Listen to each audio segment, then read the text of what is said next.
Kolkata rape case से जुड़ी बड़ी खबर आ रही है। कातिल संजय ने पूछताछ में अपने जुर्म को कबूल किया है। ये बहुत बड़ी खबर इस वक्त आ रही है। कोलकाता रेप केस में ये बड़ी जानकारी, बड़ा अपडेट। संजय ने पूछताछ में अपने जुर्म को कबूल किया है। तो लगातार पूछताछ चल रही थी। इस पूरे मामले का जिम्मा इन्वेस्टिगेशन का सीबीआई के हाथों में था। और चाहे हम पॉलीग्राफिक टेस्ट की बात करें, लाई डिटेक्टर टेस्ट की बात करें, कई लेवल के टेस्ट हो चुके हैं। और इस बीच जो अब तक की पूछताछ है उसमें संजय ने अपना जुर्म कबूला है। महिला डॉक्टर की हत्या की बात को संजय ने कबूल किया। महिला चिल्ला रही थी और इसीलिए हत्या कर दी उसकी। बहुत बड़ी जानकारी है। संजय ने पूछताछ में कबूला अपने जुर्म को और कहा कि महिला चिल्ला रही थी चूंकि, इसलिए हत्या कर दी। और अपने इस जुर्म को कबूल किया पूछताछ में संजय ने। कोलकाता रेप केस से जुड़ी है बहुत बड़ी जानकारी इस वक्त की। कातिल संजय ने पूछताछ में बता दिया कि उसी ने इस जुर्म को अंजाम दिया है, इस जघन्य अपराध को अंजाम दिया है। और उसने पूछताछ में कबूला और कहा कि वो चिल्ला बहुत रही थी और इसीलिए उसकी हत्या कर दी गई है।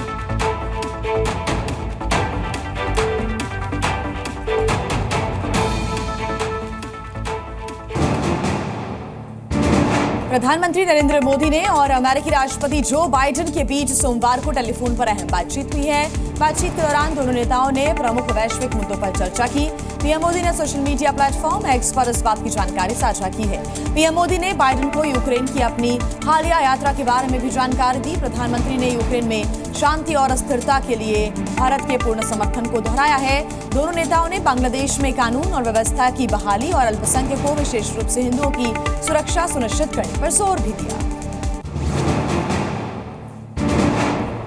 कोलकाता में आरजी कर अस्पताल के पूर्व डेप्यूटी सुपरिटेंडेंट ने बड़ा दावा किया।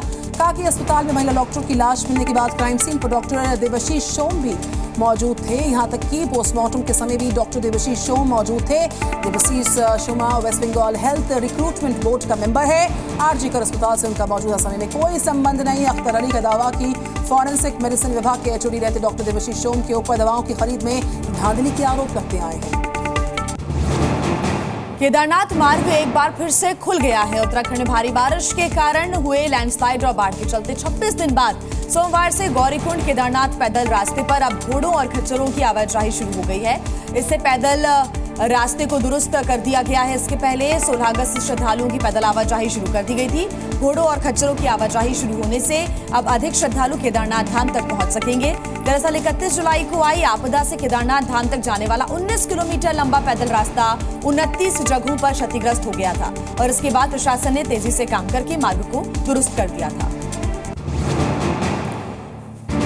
देश के ज्यादातर राज्यों में भारी बारिश का दौर जारी है। गुजरात के कई जिलों में तो बाढ़ जैसे हालात हैं। मौसम विभाग ने राज्य में अगले 2 से 3 दिनों तक भारी बारिश का अलर्ट जारी किया है।